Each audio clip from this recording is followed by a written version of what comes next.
Justin A.W. Blair here, coming at you hardcore with Objective Bajor. Did you know about that? That's a bit of an accidental rhyme.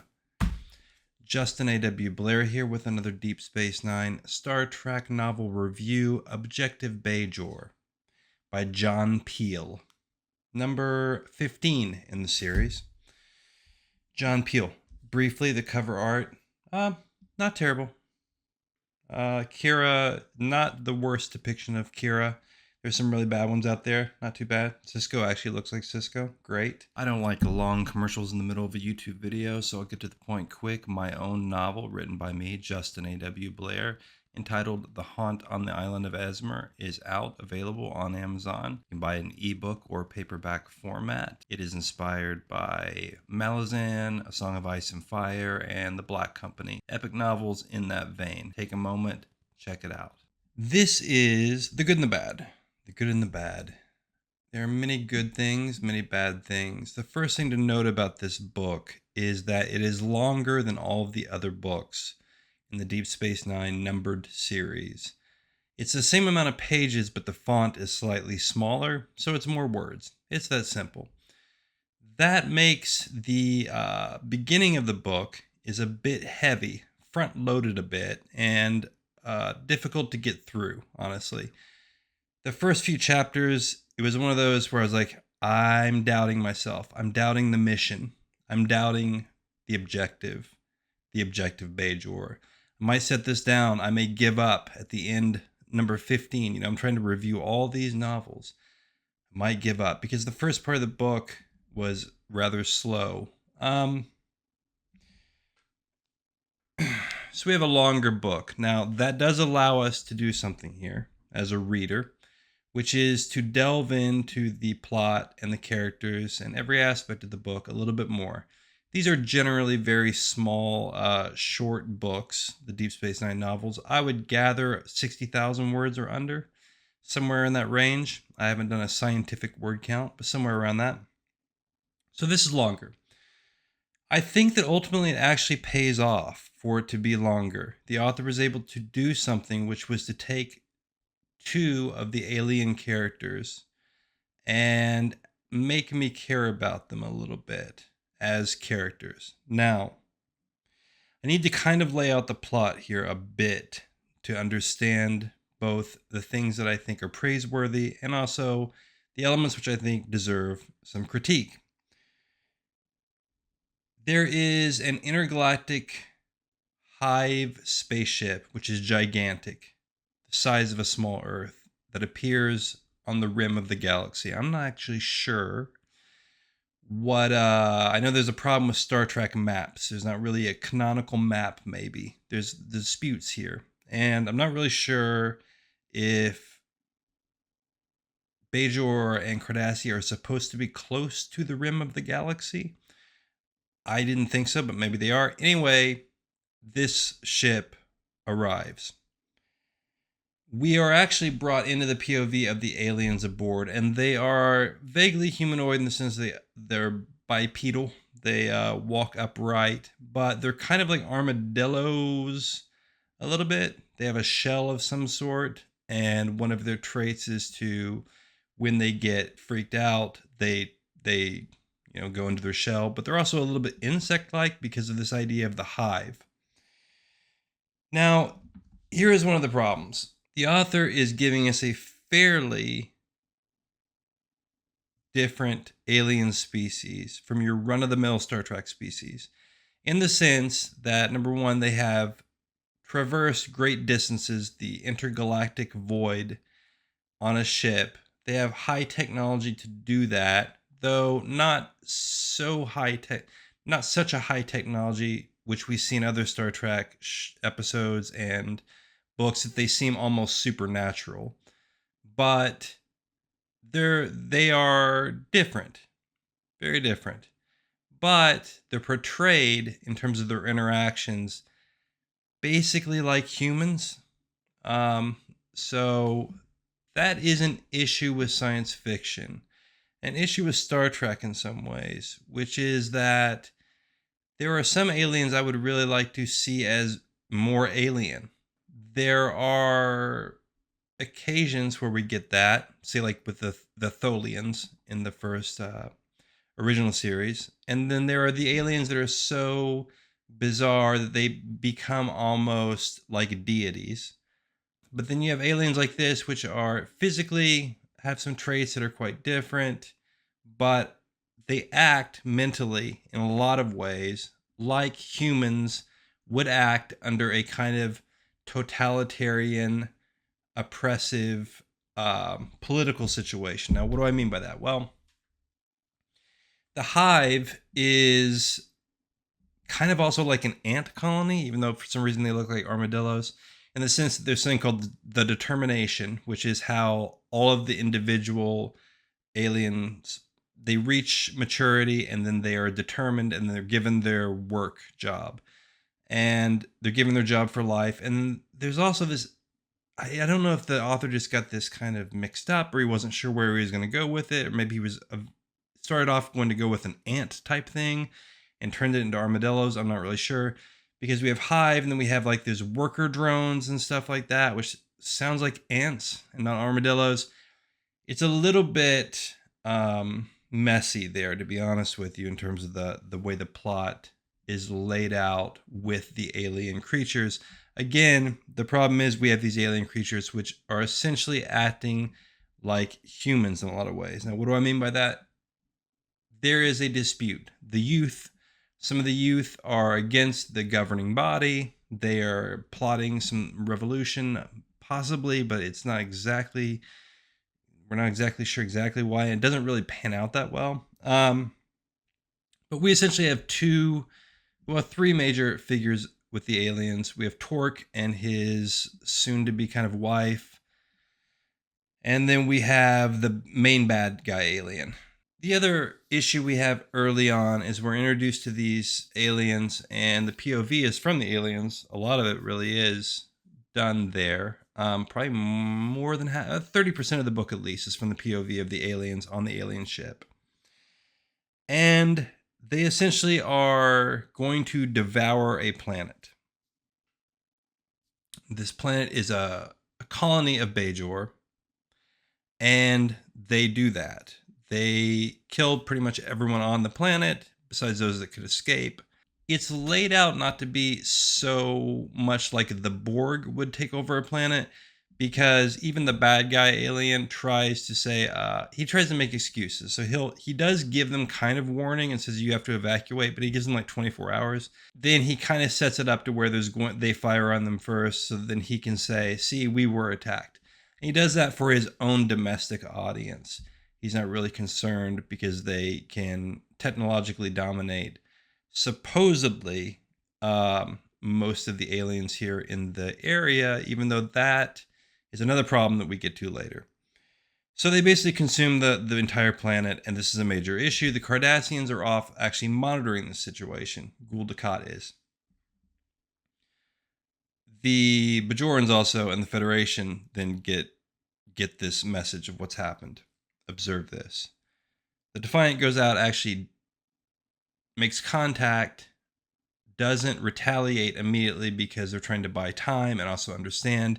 And that's another thing that's a little weird about this. Cisco's like, yeah, I am mad, but I'm trying to understand their point of view. And it's like, well, these aliens from outside the galaxy just came and genocided, which they use the word, in this Kira anyway, says that this entire colony, the characterization of Cisco as being so above it, not just for a tactical reason in order to placate the aliens to buy time to stop them, it's not quite spot on. It feels a little more like Picard. It actually does make sense, though. I mean, the decision itself actually makes sense.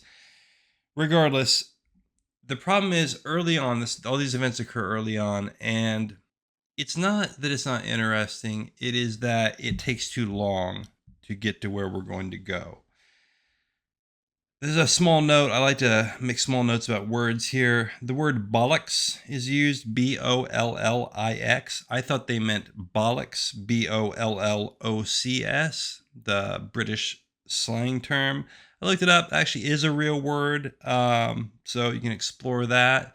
I think that it is maybe an Americanized version of that. It means basically the same thing. I'd never seen that. So there's your word of the day for the Star Trek review. There's a couple other things that happen in terms of characterization. Cisco at one point says something like, all the universe is entropy. It's kind of very sad goth idea or whatever, which does not seem like something Cisco would really say or believe. And I think, that's a small thing. The characterization is pretty good all the way through the novel, but on occasion, an author will put something in the mouth of a character that isn't really the character's mind. Maybe it's the author's mind. Maybe it's how the author would think about that particular situation if they were in it, and they forget to get into the mind of that person. But I don't know, maybe Cisco is goth and I just never figured that out. We're introduced also the beginning between, like I said, these two younger aliens who have a romantic relationship.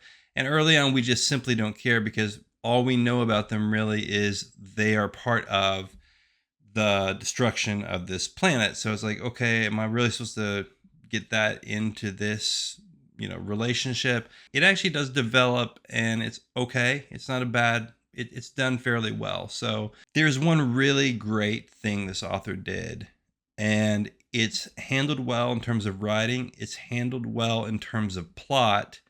It is a plot point which is brought down into the personal with this alien Torque, and then also works on a meta and broad level and is very important to the book. And it's actually really, really well done. In fact, it's one of the better ideas in any Deep Space Nine novel I've actually read, with an alien culture in particular. And that is that these aliens have been on this ship for a very long time, because I don't think it was supposed to necessarily be going at warp speeds. They have these types of wing things that collect the small amounts of gas and dust between the galaxies, whatever. It's kind of techno-babble, even though I think that's an idea in space travel, speculative, or, obviously it's not real, but, it does make sense. When there's that determination idea, there's a certain type of job that is called astronomer. But we learn that all of the people, this entire species, can't stand looking at the vastness of space or stars. So the entire ship is extraordinarily enclosed. They essentially have developed agoraphobia by being inside the hive ship for generation after generation. And they're terrified of stars and the outside world. Now, this plays out in the novel really well. First, it's just written well, and you actually kind of feel bad for this alien he takes a look at the stars because his girlfriend becomes an astronomer. She's not really afraid of it for some reason. And so he tries to look at it because he wants to be closer to his alien armadillo girlfriend. And it's actually done really well. But this matters a lot later in the book, because they will eventually become the kind of emissaries between the Federation and the aliens as the negotiations are going on about what is going to happen. Because the title of the book is Objective Bajor. The problem is that the hive ship splits off when it consumes this planet. Okay, so now we have two hive ships. One is heading towards Cardassia Prime, and one is heading towards Bajor. This book actually is really well done. Surprisingly, this is probably one of the best books in the series when I think about it, as I speak about it. The revolutionary aliens think that there's some sort of mystery behind the fact that, or they're curious about this piece of lore or religious text that seems to have changed a long time ago. On top of that, the bulk of the aliens are not privy to the fact that they just consumed a planet which had sentient living beings on it. And they are shown to be against that if they had known the truth. The idea is that they have to consume the planet in order to have the resources to split the hive, to continue on their voyage. And they have to be on the ship because over time, the aliens have developed agoraphobia, but also this prejudice against sentient life who lives on planets. So they think that it's absurd to live on a planet. They think every truly advanced race would live on a spaceship. That's why they kind of are mildly okay with Cisco, because he says, I live on Deep Space Nine, a space station. So not a planet. But then there's this, and this part does get a little boring. It should have been done quicker. So there are these diplomatic meetings where Cisco and some other people go over to the Hive ship and they try to explain this. And they're kind of rebuffed somewhat, but they're explaining it to the Torque guy, who is, like I said, the main male alien, and he's kind of trying to understand because he's a liberal armadillo alien or whatever. But he's also been determined to be one of the main people in charge recently. Because we have space to do it in this book, we get a glimpse also of the Cardassian viewpoint from this. This differs a little bit in the sense that I suppose it's the B plot as opposed to the A plot, but it doesn't actually get that much time in the book, the B plot of the Cardassians. I won't go into it, but there is a battle, and it was actually handled really well. The Cardassians are characterized, as always, as extraordinarily warlike, and their military hierarchy as caring only about getting more and more power, but the way the battle plays out and what happens there is actually done really well, and it makes the Cardassians not look as simplistic and brutal as they're often portrayed. It was just really well done. Not a lot of time was spent on it, but it was really well done. Now, the resolution of this battle does cause a bit of a issue with the wider plot, which is, of course, we also have this situation, because it's necessary for the plot to work, that the Federation has no ships in the sector to come help Cisco out, right? The Cardassians are going to handle this in a militaristic way with the one Hive ship headed towards them, and they do. Simply put, they defeat the Hive ship. They destroy it. Now, at a high cost, granted, but the tactics they use aren't particularly that crazy. This is something we see in Star Trek books a lot. There's like, okay, it's not really that hardcore what they did. Like, they basically concentrated their fire on one area, and then they overloaded their engines and did a kamikaze attack. That's how it happens, how they win. Well, that means that these aren't some like extraordinarily highly advanced militarily. These aren't extraordinarily advanced aliens in terms of military strategy and tactics. They could be dealt with militarily. They do a nice thing with it, an interesting sci-fi thing where the ships... Actually, I'll leave that for you guys. I'm not going to tell you about that because that might be fun if you read the book. It's something that I caught on to before they revealed the secret. It's not that complicated, but it's a nice little touch. It's something a little out of the ordinary.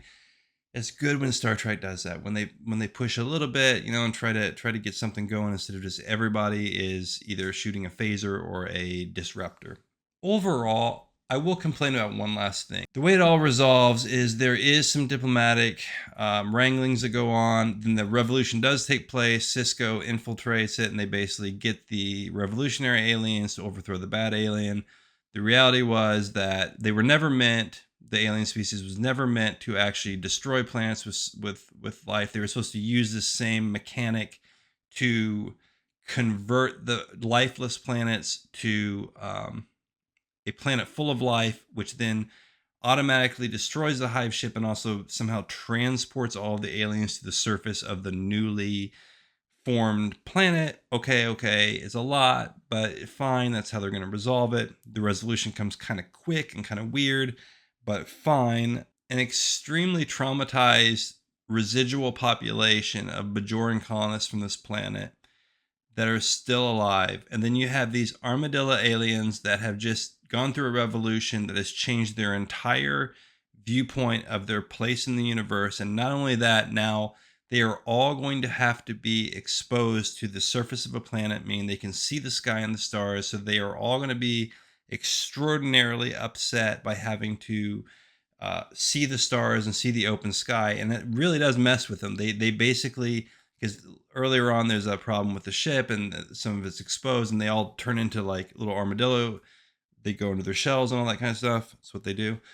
Um, and so now you have this huge, gigantic change in resolution, and every single one of the aliens, and there's millions, it's said that millions or maybe a billion of these aliens are suddenly transferred to the planet. So you essentially have just like mass psychosis, I guess what's what would actually happen.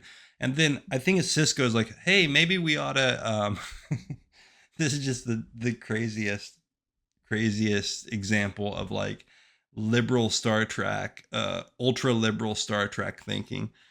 They're like, hey, maybe we should take the colonists from the planet these aliens just completely destroyed, which I assume these colonists lost everything they had, their homes, their family, everything.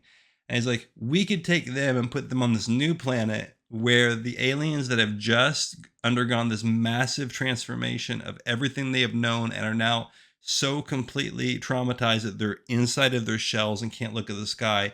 Let's mix those populations together. That would be a really good idea. The remnant of the Bajoran colonists, which were just slaughtered by these people, they can go down there and teach them how to live peacefully on a planet. It's just such a crazy, absurd idea at the end of it, but it's very classic. It's very, very classic Star Trek there. But I mean, I'll leave it at that. Good, bad, I've given it to you here on Objective Bajor.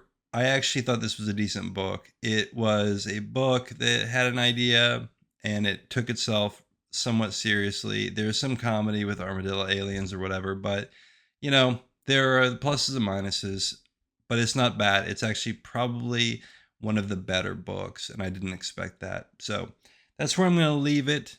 Like and subscribe, and be staying tuned there for the next review or the next video.